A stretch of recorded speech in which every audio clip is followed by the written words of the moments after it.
नमस्कार. आज सकाळी शेअर मार्केट सुरू झाल्यावर पहिली काही मिनिटं तेजी होती.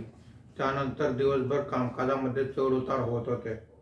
आज मार्केट बंद होताना सेन्सेक्स हा 278 पॉईंट घसरून 84,673 वर बंद झालेला आहे. निफ्टी हा 103 पॉईंटने घसरून 25,910 वर बंद झालेला आहे.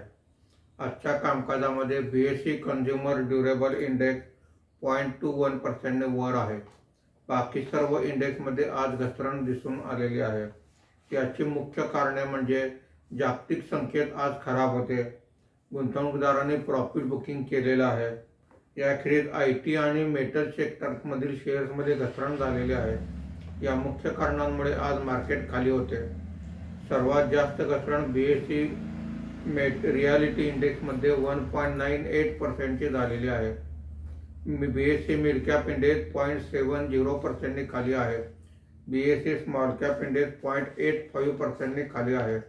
आजच्या कामकाजामध्ये निफ्टीमध्ये वाढलेले मुख्य शेअर्स पुढील प्रमाणे: Bharti Airtel 1.75%, Axis Bank 1.26%, Asian Paints 0.63% अशी वाढ आहे. आज निफ्टीमध्ये घसरलेले मुख्य शेअर्स पुढील प्रमाणे: InterGlobe Aviation 2.27%, Tech Mahindra 2.12%, Tata Consumer Product 2.10% अशी घसरण आहे. आज FIIने 729 कोटी रुपयांची विक्री केलेली आहे. देशीय वित्तीय संस्थांनी 6,157 कोटी रुपयांची खरेदी केलेली आहे. धन्यवाद.